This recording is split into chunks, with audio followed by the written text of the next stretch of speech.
untuk menuju ridho Allah dijelaskan oleh para ulama, ibaratnya kita itu dengan menggunakan dua sayap seperti burung. Kalau sayapnya sebelah nggak akan bisa. Sayap yang pertama adalah rasa takut kepada Allah atas hukuman Allah. Tapi rasa takut ini jika tidak diimbangi dengan sayap sebelahnya, yaitu harapan besar kepada pengampunan Allah, maka nggak akan sampai. Sehingga ada orang berdosa putus asa, berarti sayapnya sebelah. Sayapnya sebelah. Dia punya sayap sebelah. Takutnya pada Allah berlebihan, tapi tidak dibarengi dengan harapan Allah Maha Pengampun. Atau sebaliknya, orang yang berharap kepada Allah dengan pengampunannya, tapi nggak ada rasa takut, ini kurang ajar nanti kepada Allah. Nggak akan sampai kepada Allah. Maka harus ada keseimbangan antara rasa takut Anda yang sudah ada dan dengan harapan atau dengan kemurahan, luasnya pengampunan Allah. Ada keseimbangan. Sehingga di saat Anda terpuruk, Anda menyesal. Sekuat-kuatnya penyesalan itu. Tapi setelah itu Anda tumpangi dengan harapan Allah Maha Pengampun.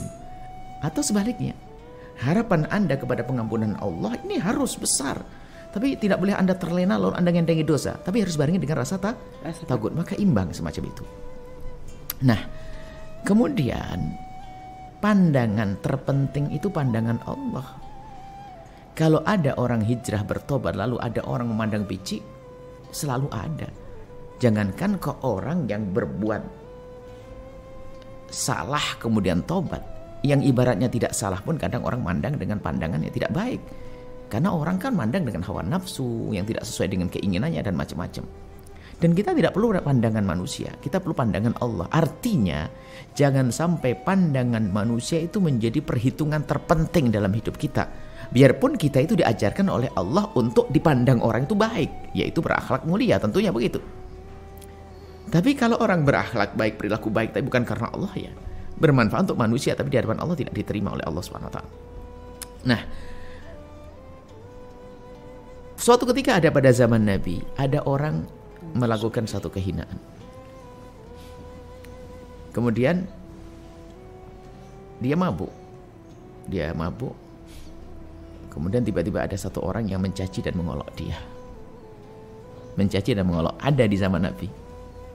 Nabi kenapa? Bagaimana? Apa yang dilakukan Nabi? Nabi menegur orang yang mencaci dan mengejek tadi dengan teguran keras.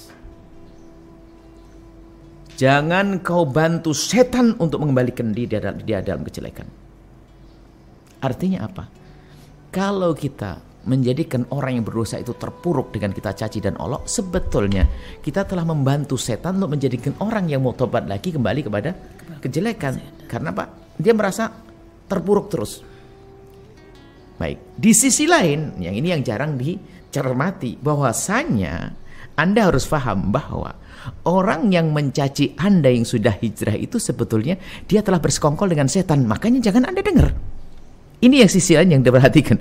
Hanya sisi larangan setan. Enggak, itu artinya kalau Anda sudah tobat baik, kemudian ada orang mengungkit, membongkar dan sebagainya, sebetulnya dia telah bersekongkol dengan setan, maka Anda jangan dengar dia.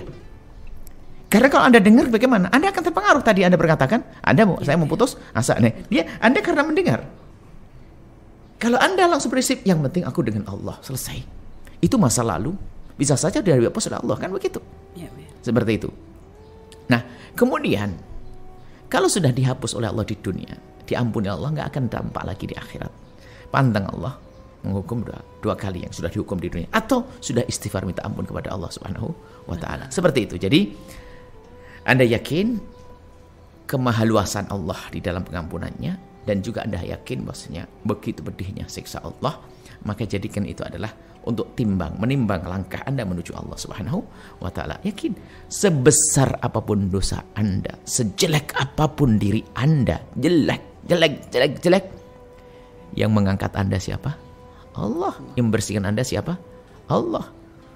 Bahkan ada sebagian para kekasih Allah itu karena disanjung manusia, dia takut dia kepleset, dia melakukan sesuatu yang tidak dosa tapi ditampakkan dosa agar tidak disanjung lagi oleh manusia. Bagaimana insya Allah? Ceritanya ada satu orang tuh di kampungnya dikatakan dia wali, kekasih Allah dan sebagainya.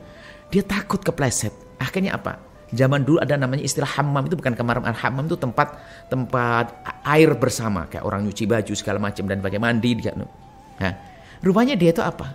Dia itu mengendap-endap biar dilihat orang, dia mengambil baju, ya kan? Setelah itu lari dan diputar-mutar, dikembalikan ke situ. Di saat melakukan itu langsung dikejar sama orang, dia pencuri, padahal dia tidak ingin mencuri. Setelah itu apa? Lega dia, alhamdulillah. Saya dibilang pencuri, bukan dibilang kekasih Allah lagi. Jadi dia nyaman kemana-mana. Subhanallah. Ada orang sampai begitu takutnya sanjungan orang. Makanya Anda gak usah ragu, gak usah gelisah di saat orang tidak menyanjung Anda. Bukan, urusan sanjungan dari Allah yang sesungguhnya. Sebab sanjungan orang itu juga menjadikan orang kepleset loh ya. Bisa menjadi siapa dulu, memang saya kok, saya orang hijrah yang paling bagus, saya paling istiqomah, saya paling. Ini kan dengan iblis sudah, ya, seperti itu. Baik ya, tadi berkaitan dengan kisah yang